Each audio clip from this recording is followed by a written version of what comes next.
우리 전도사님께서 설교를 잘 해주셨는데 저는 우리 전도사님은 이삭의 관점에서 말씀을 나눴고요. 저는 아브라함의 관점에 아버지 관점에서 오늘 말씀을 잠시 나누도록 하겠습니다. 여러분, 성경에는 시험이 기록되어 있는데 두 종류의 시험이 기록되어 있습니다. 한 종류는 마귀가 사람에게 하는 시험이죠. 그것은 마귀가 사람에게 죄를 지어서 그의 인생을 파멸로 몰아가기 위한, 죽이기 위한 시험입니다. 또 한 종류의 시험은 하나님께서 하시는 시험이죠. 그것은 하나님께서 원하시는 자격을 갖추었는지, 누가 원하시는 자격을 갖추었는지 확인해서 더 큰 복을 주시려고 하나님께서 하시는 시험입니다. 그래서 하나님께서 하시는 시험을 다른 말로 하면 하나님께서 확인하신다 할 수 있겠습니다. 그리고 영어로는 테스트가 되겠습니다. 오늘 본문은 하나님께서 아브라함에게 더 많은 복을 주시기 위해서 테스트를 하세요. 아브라함의 마음이 어떤지 확인을 하십니다. 여러분, 오늘 본문 2절인데요. 우리 같이 한번 천천히 읽어보시겠습니다. 시작. 여호와께서 이러시되 내 아들 내 사랑하는 독자 이삭을 데리고 모리아 땅으로 가서 내가 내게 일러준 한 산에 가서 그를 번제로 드리라. 아멘. 전도사님께서도 번제에 대해서 잠시 언급을 했는데, 번제는 구약의 5대 제사 중에 하나였습니다. 동물의 가죽을 제외하고는 모두 불태워 드리는 제사가 번제죠. 그래서 번제를 드리기 위해서는 가장 먼저 제물을 잡아야 되는데, 제물을 숨통을 끊어야 됩니다. 그래서 날카로운 칼을 가지고 제물을 숨통을 끊고 그 피를 다 받아서 제단에 버리죠. 그리고 숨통이 끊어지면 제물에 배를 갈라서 내장을 다 꺼내고 사지를 다 불태워 드리는 겁니다. 가죽 말고는 다 불태워 드리는 제사가 번제죠.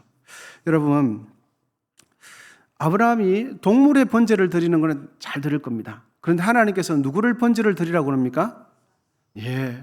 사람, 그것도 자신의 하나밖에 없는 아들을 번제물로 드리라고 합니다. 그래서 하나님께서 번제를 드릴 장소도 알려주셨는데 그 장소는 모리아산이었습니다. 여러분, 여기서 우리가 확인해 볼 것은 아까 전도사님도 언급하셨는데 아브라함의 나이는 아마 130세, 137세, 유대 문헌에 의하면 137세입니다. 그리고 이삭의 나이는 37세였습니다. 여러분, 137세 된 할아버지와 37세 된 남자와 힘을 겨루면 누가 이기겠습니까? 37세 된 남자가 이기는 거죠. 그러니까 이번 번제는 아브라함이 번제를 드리지만 사실은 이삭이 아버지 말씀이 죽을 때까지 곰곰이 아버지 말씀이 죽으라 그러면 그대로 이삭이 순종해 줬다는 것을 알 수가 있겠습니다. 여러분, 아브라함이 이삭을 결박하고 이제는 날카로운 칼을 들고 번제를 드리기 위해서는 번제물의 숨통을 먼저 끊어야 된다고 그랬지 않습니까? 그래서 이삭을 번제물로 드리는데 불을 태우기 전에 이삭의 숨통을 아버지 되는 아브라함이 칼을 들고 내리치려고 합니다. 그 순간, 절체절명의 순간에 하나님께서는 아브라함을 급하게 불러요. 어떻게 부르는지 한번 본문 12절 같이 한번 읽어보겠습니다. 본문 12절입니다. 시작. 사자가 이르되 그 아이에게 내 손을 대지 말라. 그에게 아무 일도 하지 말라. 내가 내 아들 내 독자까지도 내게 아끼지 아니하였으니 내가 이제야 내가 하나님을 경외하는 줄을 아노라. 아멘. 여러분, 이제 생각을 정리 한번 해보겠습니다. 아브라함에게 이삭을 바치도록 제사를 드리라고 하신 분이 누굽니까? 하나님이세요. 그런데 하나님의 말씀대로 아브라함이 다 순종하는데 번제를 드리려고 이삭의 숨통을 끊으려고 하는 그 순간에 하나님께서 다급하게 아브라함을 부르시면서 하시는 말씀이 무엇입니까? 아브라함아, 아브라함아, 그 아이에게 손대지 말라. 아무것도 하지 말라. 이렇게 말씀하세요. 여러분, 이것을 통해서 우리는 확실하게 선명하게 알 수 있죠. 하나님은 이삭을 죽일 생각이 처음부터 없었어요. 다만 아브라함의 마음 중심이 어떤지 아브라함이 매우 사랑하는 이삭을 통해서 확인하고 싶었던 거예요. 아브라함의 가장 사랑하는 이삭을 통해서 확인하고 싶었던 거지, 이삭을 처음부터 죽일 마음은 하나님의 계획 속에는 없었어요. 100세 낸 낸 아들을 사랑하는지 이삭보다 하나님을 더 사랑하는지 하나님은 그걸 확인하고 싶었던 거죠.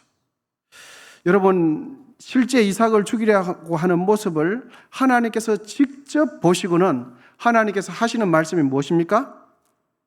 이제야 내가 하나님을 경외하는 줄을 알겠다 그래요. 여러분, 하나님께서 이제야 내가 하나님을 경외하는 줄을 알겠다라는 이 말씀 속에는 두 가지 교훈이 있습니다. 그 말씀 속에 있는 첫 번째 교훈이 뭔지 한번 읽어보겠습니다. 첫째, 시작. 하나님께서 인정하시는 경외함은 하나님께서 말씀하신 대로 순종하고 실천할 때 그렇습니다. 하나님께서 인정하시는 믿음, 하나님께서 경외하시는 그 경외함은 하나님의 말씀대로 실천할 때 하나님께서 이제야 네가 하나님을 나를 경외하는구나 라고 인정하신다는 걸 알 수 있습니다. 여러분, 아브라함은 번제를 드릴 때 하나님의 말씀을 듣고 생각만 했습니까? 아니면 하나님의 말씀대로 행동하고 실천했습니까? 맞습니다. 하나님께서 기뻐하시고 인정하시는 믿음은 바로 우리의 생각, 우리의 마음만으로 하는 것이 아니라 하나님의 말씀대로 순종하고 실천할 때 하나님께서 그것을 참 믿음으로 인정해 주세요. 속으로만 생각하고 실천할 수 있음에도 불구하고 실천하지 않는 것은 여러분 살아있는 믿음이 아닙니다. 행동할 수 있음에도 불구하고 행동하지 않는 것은 대신 속으로만 많이 생각해요. 속으로만 여러 번 생각해요. 그런데 실천할 수 있음에도 불구하고 하지 않는 것은 살아있는 믿음이 아니에요. 그러므로 우리 모두는 하나님의 말씀대로 순종하고 실천함으로 참되게 하나님을 경외하는 신앙인이 다 되시기를 축복합니다. 순종할 수 있을 때 순종해야 참 믿음이에요. 행동할 수 있을 때, 행할 수 있을 때 행하지 않는 것은 믿음이 아니에요. 생각만 많이 하는 것은 믿음 아니에요. 여러분, 천국은 살아있는 믿음으로 갑니까? 죽은 믿음 갑니까? 살아있는 믿음으로만 천국 가요. 여러분, 우리 모두 살아있는 믿음으로 하나님을 기쁘시게 하게 되기를 축복합니다. 이제 내가 하나님을 경외하는 줄 아노라 라는 이 말씀이 가지고 있는 두 번째 같이 한번 읽어보겠습니다. 시작. 하나님의 시험을 통과하는 비결은 내 것이 아니라 하나님의 것입니다 라고 고백하는 것입니다. 아멘. 여러분, 100세에 낳은 아들, 아브라함의 인생에서 가장 포기할 수 없는 것은 단연코 무엇일까요? 100세에 낳은 아들이죠. 어린 이삭은 노인이 된 아브라함에게 있어서 기쁨 자체였어요. 소망 자체였어요. 하루 종일 일을 하고 난 데도 어린아이 그 눈만 마주쳐도 그 어린아이가 빵 끄덕여지면 하루에 수고한 모든 노동의 피곤함은 싹 사라졌어요. 이렇게 이 이쁜 이삭과 하루하루 행복하게 살고 있었어요. 그런데 하나님께서 그런 아브라함에게 요구하시는 것이 네가 그렇게 행복해하고 그렇게 기뻐하는 그 이삭을 무엇으로 드리라고요? 번제물로 드리래요. 여러분, 번제라는 제사는 누구를 위해서 드리는 겁니까? 하나님을 위해서 드리는 제사가 번제입니다. 번제는 내 것을 하나님께 온전히 드리는 제사가 번제예요. 그러니까 이삭을 하나님께서 번제물로 드리라라는 이 말씀은 이삭을 온전히 누구의 것이 되게 하라는 뜻입니까? 온전히 하나님의 것이 되게 하라라는 뜻이 번제로 드려라라는 뜻입니다. 하나님께서는 이삭을 여러분 왜 번제로 드리라고 말씀하셨을까요? 그것은 이삭을 죽이기 위함이 아니라 누구를 시험하기 위함입니까? 그렇습니다. 아브라함의 입장에서 봤을 때는 이삭을 죽이라라고처럼 보이지만 하나님의 의도는 이삭을 죽이는 것이 아니라 이삭을 통해서 아브라함의 마음을 확인하고 싶었던 거예요. 이삭을 번제라고 하신 이유는 이삭은 아브라함이 생각하기에 나의 것이 아니라 이삭은 누구의 것이라고요? 하나님의 것이라고 아브라함 스스로가 고백하기를 원하셨던 거예요. 번제를 통해서. 하나님은 우리에게 더 큰 복을 주시기 전에 때로는 우리의 마음을 확인하세요.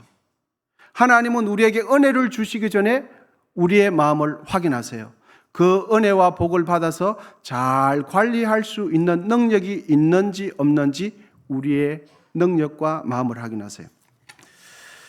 여러분, 하나님의 시험을 무사히 통과하는 비결은 바로 본문에 있는 아브라함처럼 내가 가지고 있는 것을 내 것이라 하지 않고 내 것을 누구의 것으로 고백하면 하나님의 시험을 무사히 통과하겠습니까? 그렇습니다. 나에게 있는 모든 것은 내 것이 아니라 하나님의 것입니다. 하나님께로부터 온 겁니다. 진심으로 고백하면 하나님의 시험은 무조건 통과하게 돼 있어요. 내게 있는 이삭, 내 것 아닙니다. 하나님 거죠. 하나님께서 우리에게 여러분 원하시는 것은 이것밖에 없습니다. 내 것이 아니라 하나님의 것입니다. 이것만 하면 하나님께서 원하시는 것 다 받으시는 거예요. 여러분, 우리가 일주일 중에서 하루, 주일날 왜 교회에 와서 예배드려야 할까요? 그것은 우리에게 주어진 일주일의 시간은 내 것이 아니라 누구의 것입니까?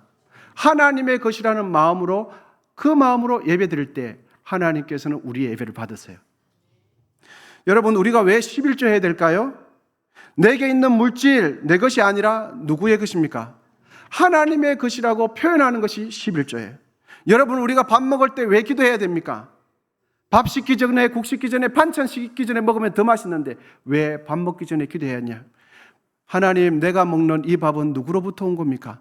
하나님으로부터 온 거고 하나님 은혜 감사합니다 라는 그 고백이 바로 식기도입니다. 여러분, 잊지 마십시오. 하나님은 처음부터 이삭을 죽일 계획이 조금도 없었어요. 하나님은 우리의 물질, 우리의 시간, 우리의 건강, 우리의 행복을 빼앗아갈 의도가 조금도 없으신 분이 하나님이세요. 오히려 우리에게 더 큰 복 주시기를 기뻐하시는 분이 하나님이세요. 하나님은 우리가 주 안에서 행복하게 살기를 원하세요. 하나님은 우리를 무너뜨리기 위해서 결코 시험하지 않는 분이 하나님이세요. 하나님께서 우리를 시험하는 이유는 우리에게 더 큰 복을 주시기 위해서, 우리의 상태를 확인하기 위해서 테스트 하시는 것입니다.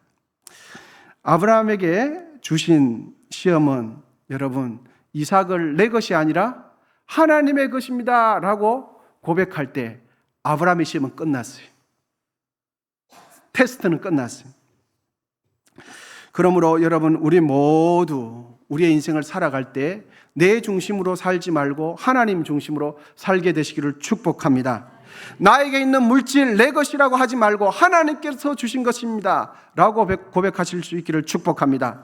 나에게 있는 건강, 나에게 있는 지식, 나에게 있는 재능, 나에게 있는 달란트, 나에게 있는 생명, 여러분, 내 것이라고 말씀하지 말고 하나님께서 나에게 주신 것입니다 라고 고백하실 수 있기를 바랍니다. 하나님께서 원하시는 것은 그것이 전부입니다. 내 것이 아니라 하나님께로부터 왔고 모두 하나님의 것입니다. 하나님께서 원하시는 것은 이 고백밖에 없습니다. 여러분, 그러므로 우리 모두 내 중심이 아니라 하나님 중심으로 사셔서 본문의 아브라함처럼 복을 흘려보내는 사람, 은혜를 흘려보내는 사람, 할렐루야, 구원을 흘려보내는 사람, 은총을 흘려보내는 사람 되시기를 축복합니다. 내 것 하면 다른 사람에게 피해를 주는 인생을 살게 돼요.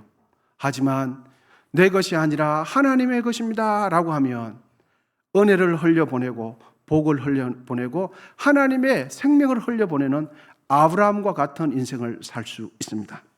그런 의미에서 우리 모두 내 것이라고 고백하지 말고 하나님께로부터 왔으니 하나님의 것입니다 라고 고백하셔서 아브라함처럼 복된 인생 살게 되시기를 축복합니다.